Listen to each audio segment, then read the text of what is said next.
In just the fifth game in team history, Augustana hockey was on the road at Denver, a perennial championship contender, and at the time the number 2 team in the country. The Vikings fell behind early, but stayed close throughout. In the final minutes, Augustana pulled the goalie to try and get the equalizer. And the hustle of fifth-year forward Ryan Naumovski kept the game alive.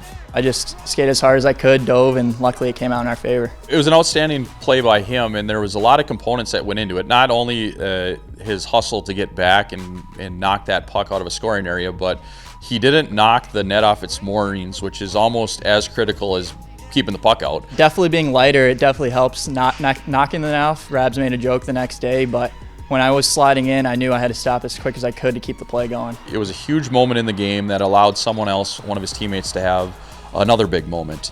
For him as a fifth-year player, that's a big part of his value to our club, is to show that effort to these young guys and the commitment to making a play and being selfless. Chase Brand ultimately tied the game with 20 seconds left, and the Vikings eventually earned a shootout victory. It was a reminder to both Naumovski and his teammates that every little bit counts, something the transfer from Niagara has done for 144 consecutive games, and counting. I've always said to myself, like, availability is the best reliability. I think if I'm just available for the coaches to play me day in, day out, I think that just keeps me consistent and true to myself. You know, he takes great care of himself. That's one of the most important things.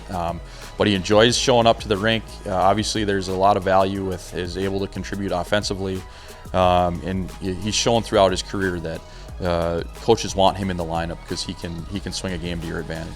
Entering the month of December, Naumovski is third on the team in points, and a mainstay in the top 6 for Augustana. He's super skilled. He sees the ice really well. He's a really great passer. He finds points, and he's found points consistently. So there's that track record of scoring and bringing offense. He can play on a power play, and he's just comfortable with the puck on his stick. And some guys, the heartbeat accelerates while his slows down when he's got the puck on his tape. And he's shown that with us so far. I think the coaching staff in the future of this program is going to be taking just steps in the right direction every year. We already accomplished some big things this season, and I'm excited to see how it ends.